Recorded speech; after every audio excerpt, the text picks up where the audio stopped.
ordinary day in San Juan, Puerto Rico, 1996. Christmas is coming and the city is packed with shoppers. Then, a massive blast rips through the streets, overturning vehicles and causing widespread devastation. The reason is a mystery, but the effects are terrifyingly obvious. 33 people are dead and more than 80 are injured. Now, using advanced computer simulations, we reveal exactly what went wrong and why no one managed to prevent this catastrophic explosion. Behind every disaster lies a chain of critical events that decides who lives and who dies. Unravel the clues and count down those final seconds from disaster.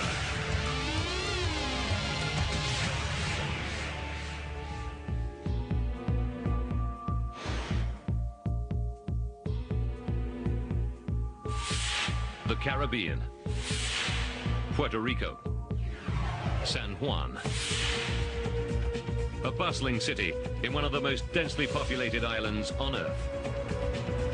Puerto Ricans are famed for their warm hospitality. But San Juan, like many big cities, is plagued with crime problems.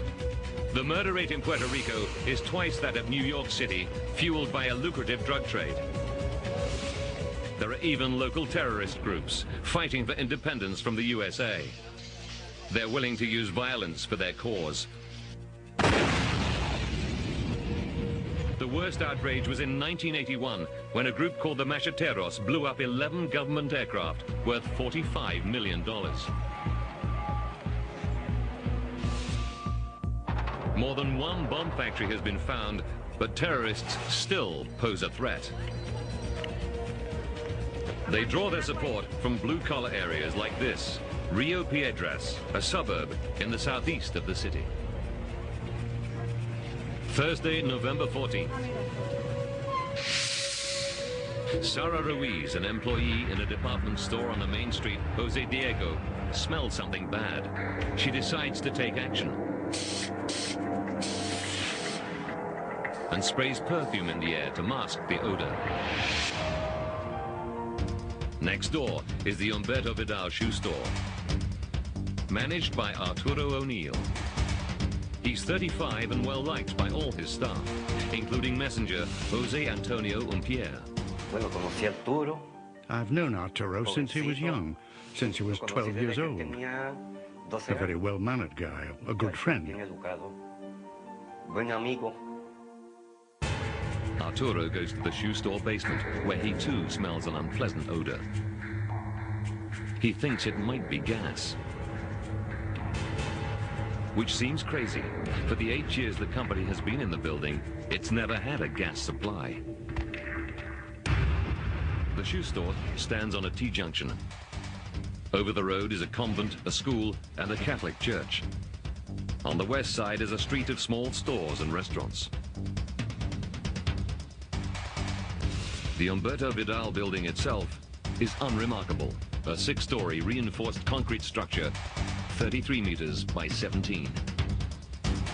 It's not just a store, but also the head office for the entire Humberto Vidal operation, a shoe importer and retailer with 32 branches throughout Puerto Rico.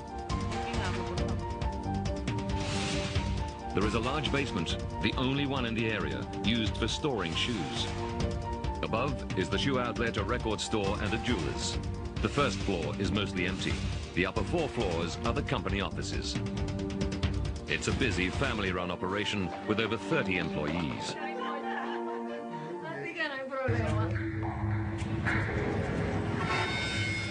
8:22 a.m. Worried about the smell, Arturo decides to take no chances. He rings the local gas company, San Juan Gas, which is part of the Enron Corporation. An hour and 20 minutes later, a gas technician is in the building. He switches on a state-of-the-art gas sniffer. The gasman, Ramon O'Farrell, knows a gas leak can be very dangerous, and he checks carefully around the basement.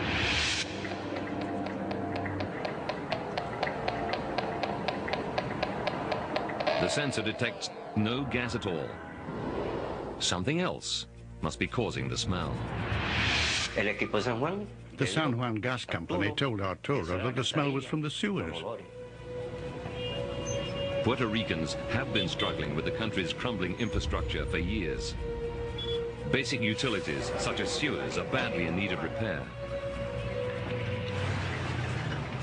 6 days later, Wednesday, November the 20th, 6:45 a.m. Arturo opens up the shoe store, and the mystery odor is still there. Today, it's stronger than ever. Shortly afterwards, Arturo's younger brother Orlando arrives. He's a salesman in another Humberto Vidal store just down the road. The two brothers are very close. We always had breakfast together, always. We either ate on the way in or took it with us to the store. But today, Arturo doesn't feel hungry. He's worried about the smell, which seems worse in the early mornings. He asks his brother to check the basement for anything unusual. I went down the stairs. I couldn't go any further because my eyes misted up. And I came back up.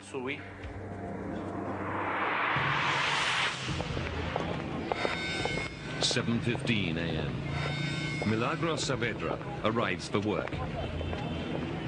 Although she's got a good job as the Humberto Vidal Human Resources Manager, her real passion is in the kitchen.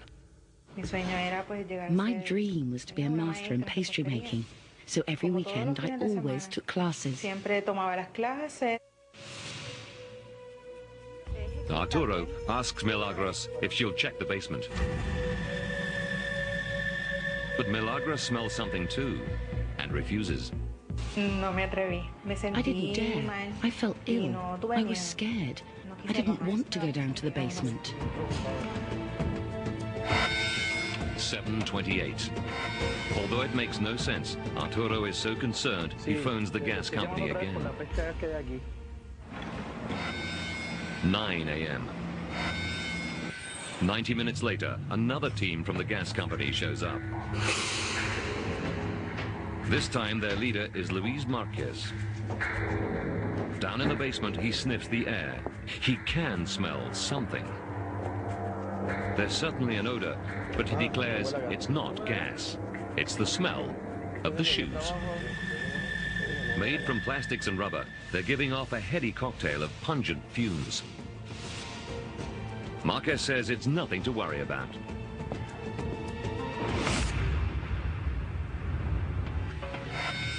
"9:30.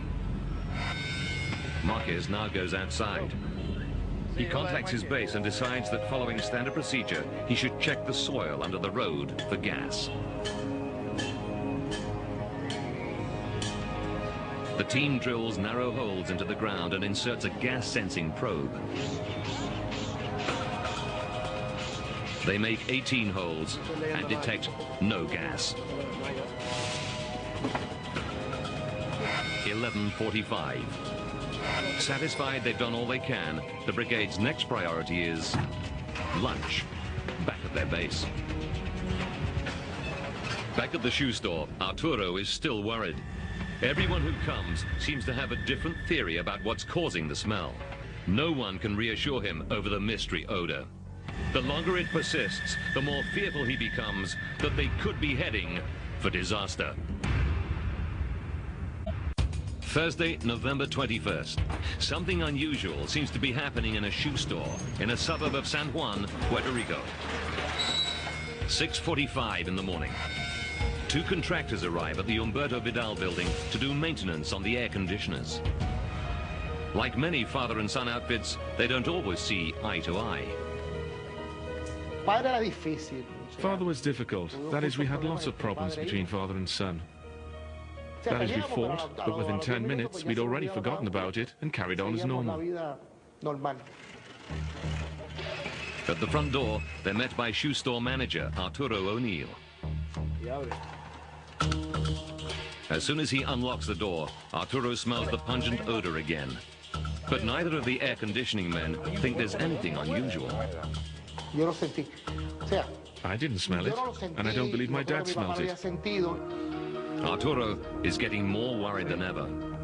Is the smell just the odor given off by the shoes? Perhaps he's been working here too long, and his senses are playing tricks on him. He knows he must soon decide if he should open up the store to the public. 7:30 a.m. Another gas company team arrives. They're aware that the shoe store manager says the smell is strongest in the early morning, and they begin to recheck the test holes made yesterday to be absolutely sure. 7:50. Jorge Ibanez Jr. finishes his share of the work. He agrees to meet his father for lunch as usual, but first he has another job to go to. 8 a.m. Directly opposite the store, in the Milagrosa Convent schoolyard, dozens of pupils are about to have an outdoor lesson.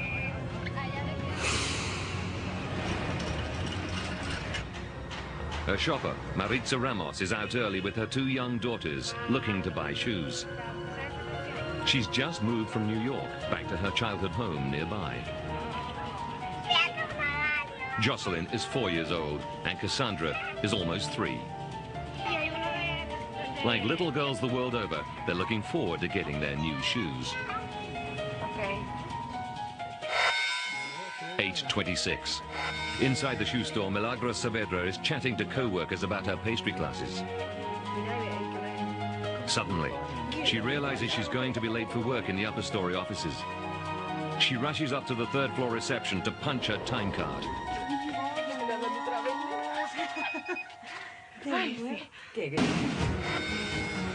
At 8:29, manager Arturo O'Neill decides he will open the shoe store to the public, despite his concern about the smell.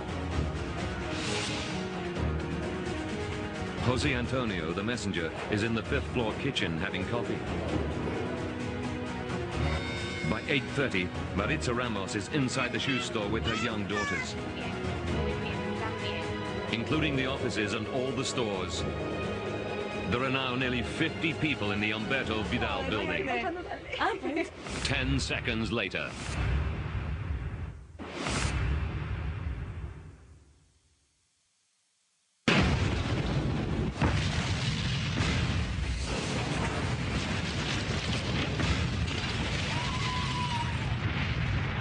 The huge blast tosses cars and trucks across the street, crushing passers-by. Miraculously, no one from the school is hurt, although moments earlier the schoolyard was full of children. Within minutes of the explosion, the fire brigade and the police are on the scene. Cameras follow, and the whole disaster is covered on live TV. For over 100 meters around, there's total destruction. A bustling street has become a horrifying disaster zone. Bodies are strewn everywhere. As the dust settles, it becomes clear that the Humberto Vidal building has sustained extraordinary damage. The ground floor, the mezzanine, and 2nd floor are devastated, leaving just the steel and concrete frame. Most of the 3rd floor is intact, although the reception area collapses. The 4th and 5th floors are littered with glass and rubble.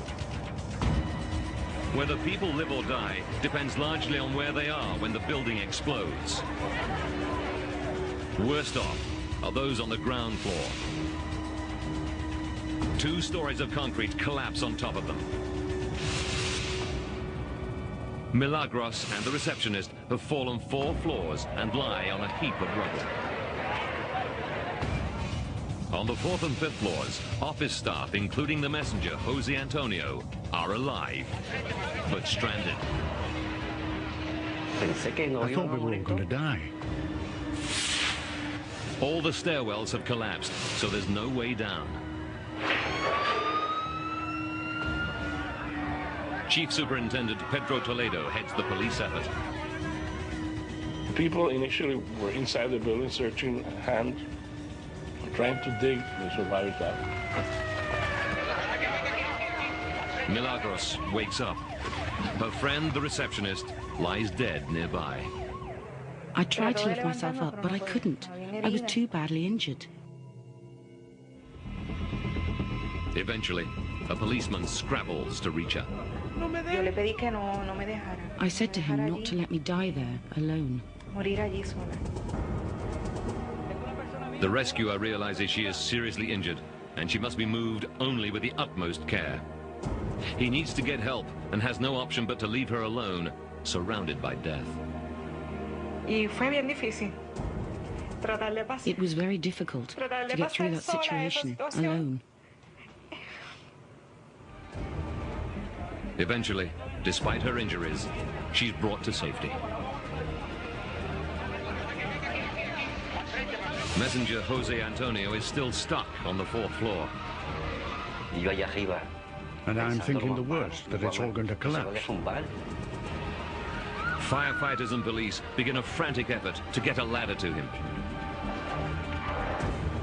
Amazingly, the 2 young daughters of Maritza Ramos are found virtually unscathed in the ground floor shoe store.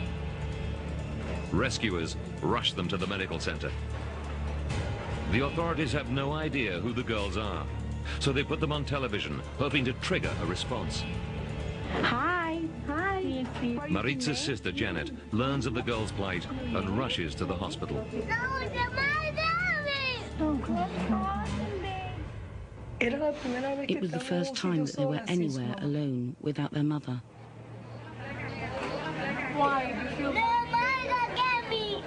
One of the terrified girls manages to relate what happened.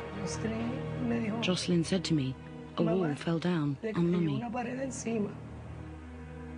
The little girl tells that although her mother was crushed under rubble, she held their hands and told them it would be all right. With the little life that she had, she'd stood by her daughters, one in one hand and one in the other. Jocelyn and her sister held on to their mother until a policeman came to their rescue. Only then, when she was sure they were safe, did Maritza Ramos lose consciousness and die. 9:30 a.m. Rescuers have yet to reach the upper floors where Jose Antonio and several others are trapped. Finally, they get a ladder to him and his terrified co-workers. When they got me down, I had to pass over the top of all those people who were dead. I've never seen anything like it. Never in my life. Rescuers spend days clambering through the shattered building. But it becomes increasingly clear the chances of finding survivors are slim. Store manager Arturo O'Neill has yet to be found. His younger brother Orlando is distraught. It isn't easy to wait, to know he's there. How is he? If he died, was it instantly? If not, was he still alive?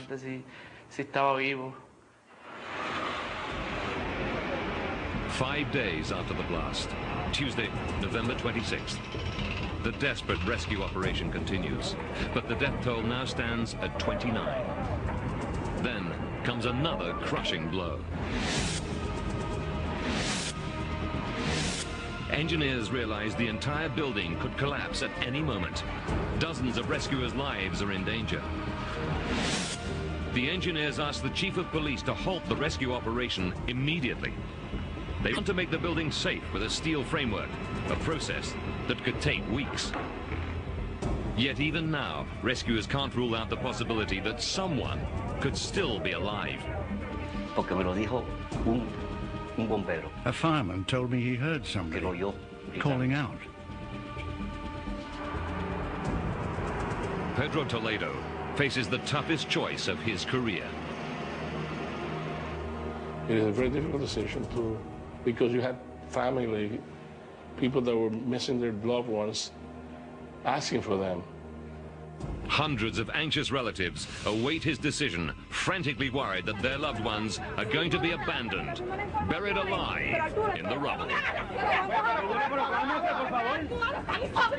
5 days after a massive blast rocks the city of San Juan, there are still people unaccounted for, and they could be alive under layers of rubble. relatives are horrified to learn that the rescue mission could soon be called off.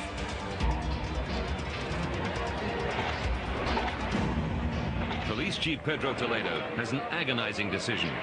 He has to weigh the chances of anyone surviving against the risk of the building collapsing on top of the rescuers. It's a tough call.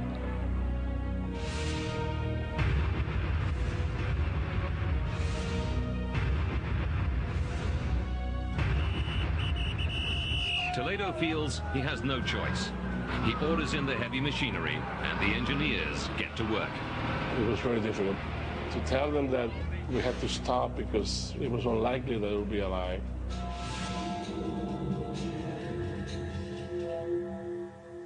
Finally, 27 days after the blast, rescuers get through the rubble right down to the basement.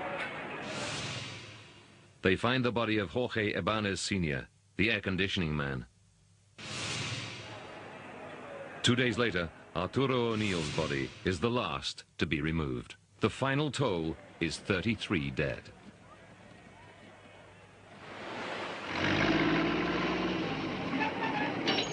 So how could such a catastrophe happen? What could have caused such a loss of life? It could have been a criminal hand. It could have been an accident. Investigators arrived from several federal agencies. In charge of the team from the National Transportation Safety Board, the NTSB, is Charles Batten.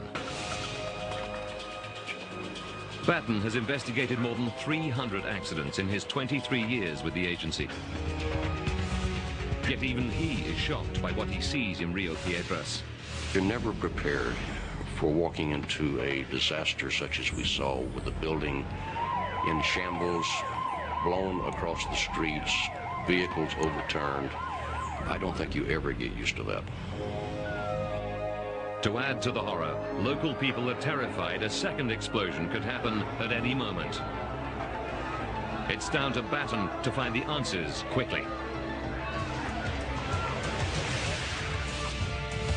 Now, by rewinding the disaster and going deep into the investigation, we can reveal what really happened to the Humberto Vidal building, how a perfectly ordinary shoe store exploded with devastating force. Advanced computer simulation will take us where no camera can go, into the heart of the disaster zone. At this stage, Charles Batten can rule out nothing. There was a possibility of a bomb being set in there. There's a possibility of arson. The most frightening scenario is that the blast was the work of terrorists. Could a group such as the Macheteros have planted a bomb or accidentally detonated a device? After all, they are capable of causing major destruction. Forensic investigators from the FBI and ATF scour the rubble. They know explosives leave a residue, a telltale chemical fingerprint. They take samples from the site. They send all the evidence to their lab for detailed analysis. If a bomb was involved, these tests will prove it. Again, lab tests will provide the answer. While they wait for the results, the investigators move on to other possibilities. What else could have caused the destruction? Could it be arson? 10 years ago, in this very city of San Juan, 97 people were killed when 3 arsonists set fire to the Dupont Plaza Hotel.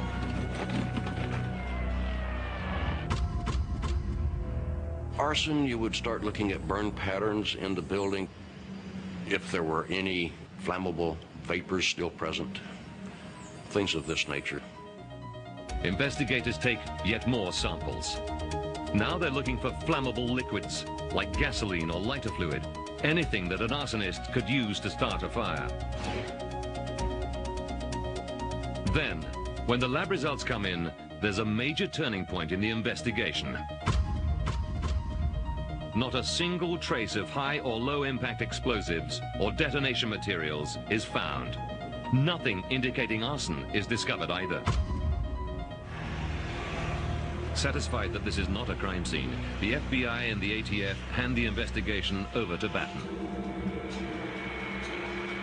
He's under tremendous pressure for answers, and he needs them now. In a few days, the safety authorities will demolish the building. His team photograph the rubble from every angle. They study their prints in detail. There must be some clue here. He also has his team interview every witness they can find. They eventually gather 110 statements. Most are in Spanish, and there are problems getting reliable translators. It's a mass of conflicting evidence, but lots of people do mention a bad smell. Batten is running out of options. He's left with one disturbing possibility that common sense would seem to rule out. Despite the fact that he's confirmed the building has no gas supply, and technicians have several times checked for gas leaks, Batten wonders, could Arturo O'Neill have been right all along? What if it was gas? If that's true, then who knows how many other lives are still at stake? How many other buildings throughout the city could be on the verge of exploding? Investigators are starting to narrow their focus into the baffling explosion of a shoe store in Puerto Rico. They discounted terrorist action and arson. Now they're left with only one disturbing option. Somehow, a massive buildup of some kind of flammable gas must have ignited, destroying the building. There are two possibilities. Propane as supplied by the San Juan gas company, or natural gases like methane from the sewers. Only 3 years ago, a methane explosion killed 50 men in a coal mine in South Africa. And the investigators are well aware that a year before that, gas built up in a sewer system in Guadalajara in Mexico. The gas exploded with devastating results, killing at least 200 people. Could this be a rerun of the Mexican blast? Could gas have escaped from the damaged sewers into the building? Batten first examines not the sewers, but what's left of the building itself. It's vital that he pinpoints the exact source of the blast, because this will give him crucial evidence on what kind of gas was involved.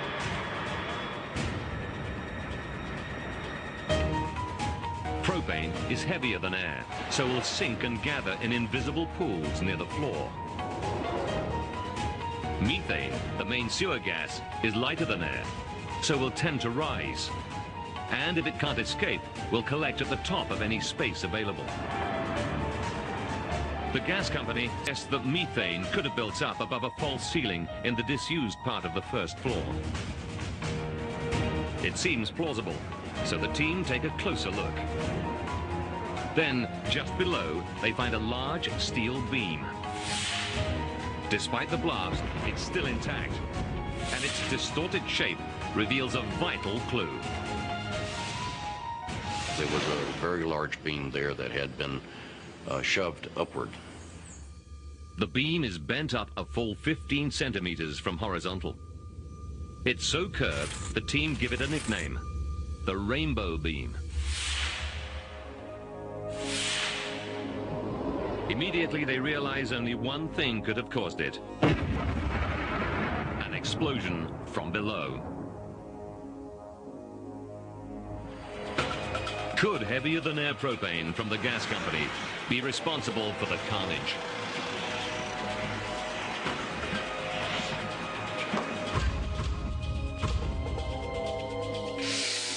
The gas company, part of the powerful Enron Corporation, objects strongly to this line of inquiry. They go on the offensive, insisting they be allowed to take their own samples and photos. Charles Batten refuses. Against this disturbing backdrop, Batten carries on his own investigation. He orders his team to make a series of their own test holes to see if any gas is present. The results are shocking. They find very high concentrations of propane in the soil all around the building. It's a major setback to the gas company's credibility. Now, the challenge intensifies. The gas company points out that neither the building nor its neighbors were connected to the gas supply. So if the culprit was propane, where did it come from? The team look at maps for all the utility pipes under the surrounding streets. It should be fairly simple, but instead, it was just a maze of pipes. There are gas pipes, 2 water mains, a sewer main, telephone conduits, and electric conduits. More than 20 pipes in all. Then there's another hitch. As soon as they start to dig, it turns out the blueprints are incomplete. We found pipes which nobody would claim that was not being used, so it was a pretty big mess. The team finds leaks in several places. They use inert nitrogen gas to measure the rate of leakage. Charles Batten knows the available space in the basement is 991 cubic meters. So he needs to find a gas flow big enough to fill the room. Nothing they find is big enough. All the leaks combined would fill less than 1/10 of the basement. We were being somewhat frustrated in the sense that we couldn't find a source that would be likely to have provided the amount of fuel necessary to cause this explosion. Batten won't give in. Could there be a leak in a gas pipe that doesn't appear on the map? The gas company says no. He insists they look again. And eventually, they do find something. They did bring out, after considerable searching, a hand-drawn plan of this map that somebody had made when it was installed, but it was never entered onto their mapping system. Fitted 11 years earlier, an unmarked pipe ends about 24 meters uphill at a fast food restaurant called the Chicken Kingdom. Could this be it? At last, their luck turns. Using safe inert gases, they show the suspect pipe still has a leak. Crucially, it's huge. In excess of 100 cubic feet per hour of propane gas. The investigators discover the pipe was installed in a tight curving bend, putting it under abnormal strain. Then there's another surprise. Below the pipe, they find a new water main. Batten has a hunch. After the water main was laid down and the earth replaced, that backfill must have settled. Now there would be little to support the plastic pipe above. Already stressed from being bent into a curve, it could take no more. As time passed, as traffic loads increased, as rainwater helped to settle the soil, the gas line lost its foundation for support. Eventually, the plastic pipe fractured. But Batten still has to discover how gas from the fractured pipe could reach the shoe store. He knows that propane can flow underground, like water. So the team pumped test gases through the leak to see where they end up. As expected, they do travel. Following the path of least resistance, they seep through looser soil around any underground pipes in their path. They migrate downhill around the water main. Batten realizes that some of the leaking propane could then jump across to electric ducting that leads to a meter room in the Humberto Vidal building. At the end of this lies the shoe store basement. Since it's the only basement in the area, it would act like a well, trapping and storing the gas. And it's a beautiful place for propane to accumulate as it leaked from down the hill. At last, Batten has a likely mechanism for getting gas into the shoe store basement. But he still has a major problem. If so much gas was leaking into the basement from the ground outside, why did none of the gas company's teams detect it?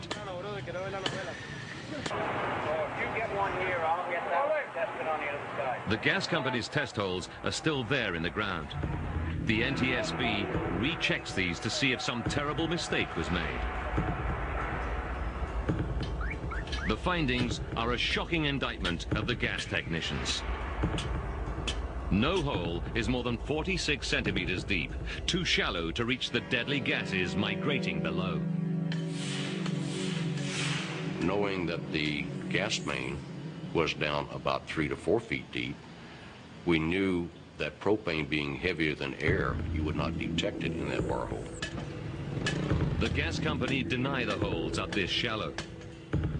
Batten interviews the gas brigade technicians about this.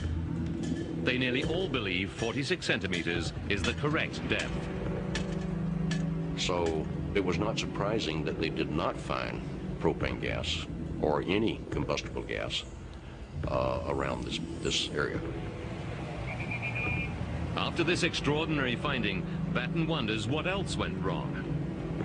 Why, for example, did the sniffer machine not detect any gas in the basement? An interview reveals the reason. To work properly, the sensor must first be switched on outside in uncontaminated air. Only then will it detect propane or any other gas. They were first opening and operating their equipment once they were in the building, so the fact that their equipment did not show evidence of gas was not surprising. At last, Batten knows how so much gas could build up undetected. But how did the explosion start? There must have been a spark. They check every light switch and the elevator machinery. No fault is found. Then, in the basement, near the air conditioning unit, investigators find a telltale sign of an explosion. Specks of black residue that mark where the blast first began. Further reinforcing evidence comes when they find the thermostat. The control wires have melted. And that would indicate to us that was near the source of ignition. As far as they can tell, this is very near the spot where the body of air conditioning man Jorge Ibanez Sr. was found. Batten believes this is the final piece of the puzzle, solving the mystery of why 33 people died.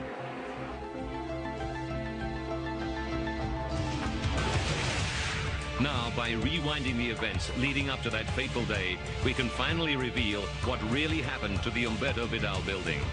Why a deadly gas leak occurred, how the gas migrated, and why repeated tests failed to reveal it, leaving the people of Rio Piedras seconds from disaster.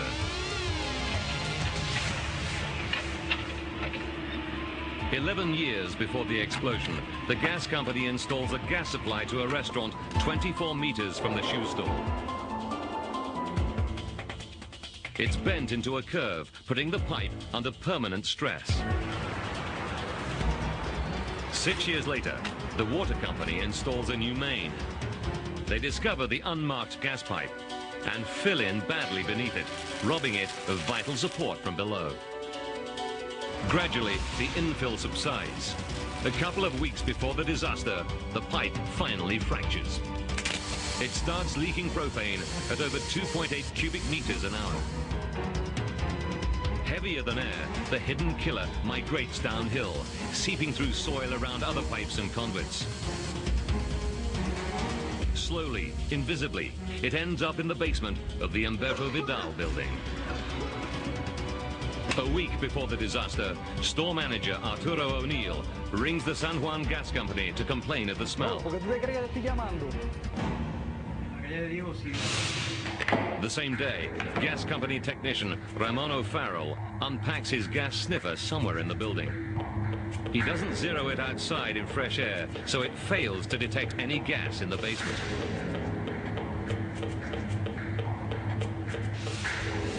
The next day, a gas brigade sink numerous test holes in the road outside. 5 days later, only 1 day before the disaster, another brigade does the same. No hole is deeper than 46 centimeters, not deep enough to detect escaping propane as it flows around pipes beneath them. A simple misunderstanding about how two machines work means massive quantities of gas go undetected as they collect in the shoe store basement. Up to 7 cubic meters of gas has now flowed into this basement area. The day of the explosion. 1 hour and 45 minutes to go. Arturo O'Neill lets in the air conditioning men. 50 minutes to disaster. Finished with his part of the job, Ibanez Jr. leaves his father in the building. At some unknown time, Ibanez Sr. descends to the basement to work on the air conditioning unit. 2 minutes from disaster. Milagro Saavedra rushes from the shoe store to the 3rd floor. Seconds from disaster. Ibanez Sr. flicks a switch on the air conditioning unit. Near the floor, a spark from the thermostat ignites the propane that has been gathering over recent weeks. It explodes with tremendous force.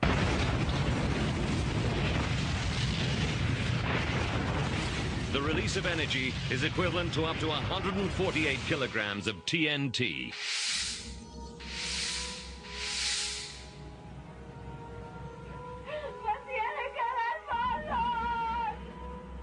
"33 people lose their lives in one of the biggest disasters Puerto Rico has ever experienced.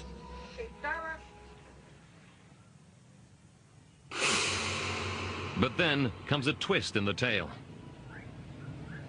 The gas company, heavily implicated in the NTSB's preliminary report, fights back with its lawyers.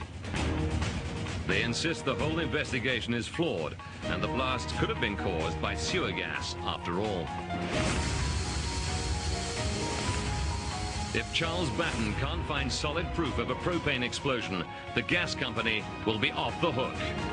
Justice and the safety of millions of Puerto Ricans are now at stake. Investigator Charles Batten is certain he's uncovered the cause of the massive explosion in San Juan.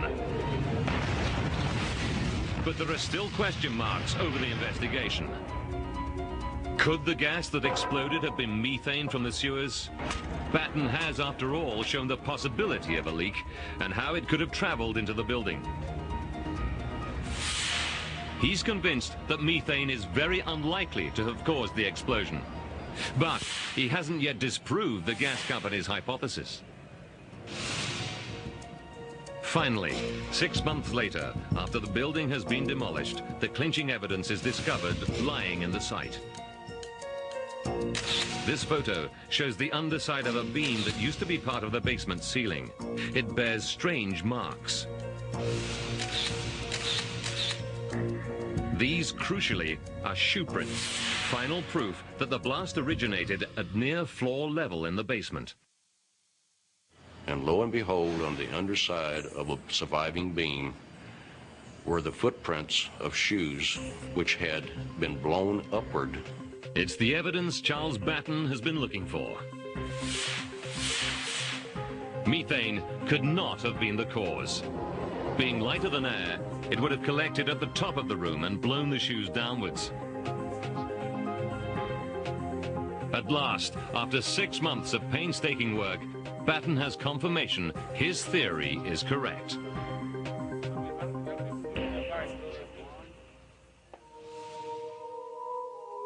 Nine years on, many of those who lost loved ones are still struggling to come to terms with the disaster. I haven't gone back to Rio Piedras. I can't, because it still hurts. Orlando O'Neill still works for Humberto Vidal, but he finds it too painful to talk about life today without his brother. Milagros Saavedra is lucky to be alive. It took about 2 years to try to put me back together. But she's still determined to become a pastry chef. Jose Antonio Umpier, the messenger, is unable to work. Still, I'm under the treatment of a psychiatrist. Sometimes I'm 3 or 4 nights without sleeping. Some, though, have found a way. Jorge Ibanez Jr. has a spiritual attitude to the death of his father. I feel him at my side. He has never left me, and I don't believe he is going to leave me.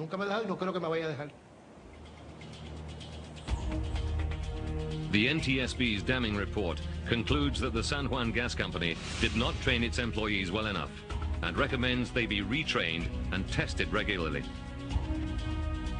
The gas company denies the allegation, but is sued by many of the victims' families. Eventually, their claims are settled out of court, without any admission of liability. The disaster and its investigation result in major improvements. 90% of the city's underground gas lines are removed, and a new computerized mapping system is introduced. The most significant outcome is that now in Puerto Rico, before anyone digs up the road, a new system guarantees one phone call will tell them exactly where everybody else's pipes are buried.